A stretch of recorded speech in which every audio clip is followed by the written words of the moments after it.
அளவு கடந்த அன்பு யார் மேலே வச்சுருக்கோமோ அவங்க மேலே தான் கோபம் அதிகமாக வரும். இந்த கோபத்தால் நிறைய பேரை இழந்திருப்போம்.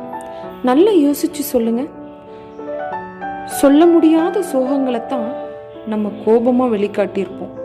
அதுவும் நமக்கு பிடிச்சவங்க கிட்ட தான் காட்டியிருப்போம். நீங்கள் ஒருத்தர் மேலே கோபப்பட்டு திட்டினீங்கன்னா அந்த இடத்துல உங்கள் கோபம் வெற்றி அடைஞ்சதுன்னு அர்த்தம் இல்லை. அதை கேட்டுக்கிட்டு இருந்தாங்க பாருங்க, அவங்க பொறுமை தான் பெருசுன்னு அர்த்தம். ஒரு குட்டி கதை சொல்லவா? ஒரு காட்டுக்குள்ள ஒரு துறவி இருந்தாராம். அவரை நிறைய பேர் கோபப்படுத்திக்கிட்டே இருந்தாங்களாம். ஆனா அவர் கோபப்படவே இல்லையாமா.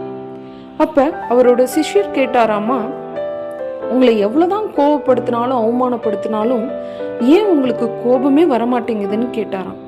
அதுக்கு அந்த துறவி சொன்னாராம், ஒருவர் உன் மேல கோபப்படும் போது நீ பொறுமையா இருந்து பாரு, அந்த கோபம் கோபப்படுறவங்களையே சேரும்னு சொன்னாராம். கோபப்படாம இருக்க முடியாதுதான், ஆனா கோபப்படுங்க. எங்க தேவையோ அங்க கோபப்படுங்க. ஆனா உங்க கோபம் அர்த்தமுள்ளதா இருக்கணும். கோபப்படுறதுனால யாருக்கு லாஸ் ஆகுது? உங்களுக்கு தான் லாஸ் ஆகுது. எப்படின்னு கேக்குறீங்களா? கோபப்படும் போது உங்களை அறியாமலேயே வார்த்தைகளை விட்டுறீங்க, ஒரு சில பொருளை போட்டு உடைச்சிடுறீங்க. அந்த நேரத்துல நீங்க என்ன பண்றீங்கன்னு உங்களுக்கே தெரிய மாட்டேங்குது. அப்புறம்தான் ரியலைஸ் பண்றீங்க. தேவையில்லாத வார்த்தைகளை விட்டு ஒரு நல்ல பர்சனை இழந்துட்டமேன்னு அப்புறம்தான் யோசிக்கிறீங்க.